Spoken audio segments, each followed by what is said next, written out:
नमस्कार साथीहरू। यति बेला पुरै संसार राजनीतिक रूपले तरङ्गित छ। संसारका हरेक देशलाई आर्थिक सङ्कटले गाँजेको छ।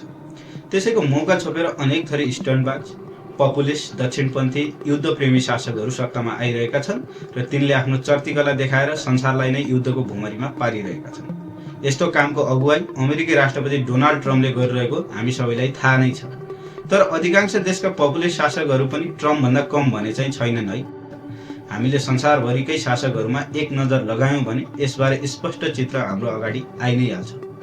तिनीहरूले जनताका वास्तविक समस्याहरूलाई एकातिर पन्छाएर सीमित मान्छेहरूको थैली भर्नमा अनेक प्रपञ्च गरिरहेका छन्।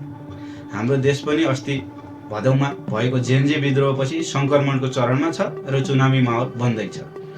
चुनावपछि पनि पुराना भ्रष्ट शासकहरूको र नयाँ पपुलिस्टहरूको जगजगी फेरि पनि चलिरहने देखिन्छ। विगतदेखि नै अधिकांश राम्रा भनेका मान्छेहरू पनि सत्ता देख्ने बित्तिकै र्याल चुहाउने र सत्तामा जाने बित्तिकै बेइमान, भ्रष्टाचारी र घुसखोर हुने चलन भोगिरहेका छौँ।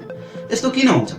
अधिकांश मान्छेहरू सत्तामा जानु अगाडि साह्रै इमान्दार हुन्छन्, तर सत्तामा जाने बित्तिकै कसरी खराब भइहाल्छन्।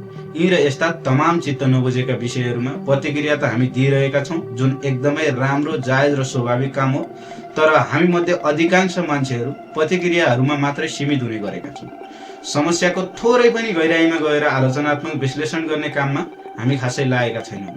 मिडिया, पोडकास्ट, पपुलर अन्तर्वार्ताहरूमा पनि खास घटनाको विवरण दिने र समस्यालाई इतिहास, समाज, राजनीति, संस्कृति, सत्ता, राज्य, विश्व व्यवस्था यस्तै विषयहरूसँग जोडेर हेर्ने सामग्री अत्यन्तै कम पाइन्छ, जसले हामीलाई समस्याको स्पष्ट कारण र समाधान दिनुको साटो झन् अलमलमा पारेर सबैदेखि निराश, जो आए पनि कानै चिरेका भन्ने अवस्थामा पुर्याइदिन्छ, जुन स्थिति हामीले दशकौँदेखि भोग्दै आइरहेका छौँ, देख्दै आइरहेका छौँ।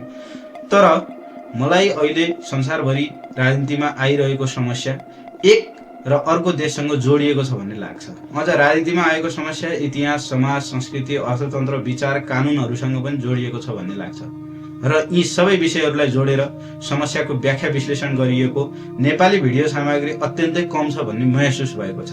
त्यसैले अबदेखि मैले सकेसम्म र जानेसम्म यस लाउडस्पिकर नामको सोसल मिडिया ह्यान्डलमा हाम्रो देश र संसारभरिकै जुन विषयले हाम्रो जीवनमा प्रत्यक्ष प्रभाव पार्छन् ती सबै विषयहरूमा आलोचनात्मक विश्लेषण गरिएको भिडियो सामग्री बनाउनेछु।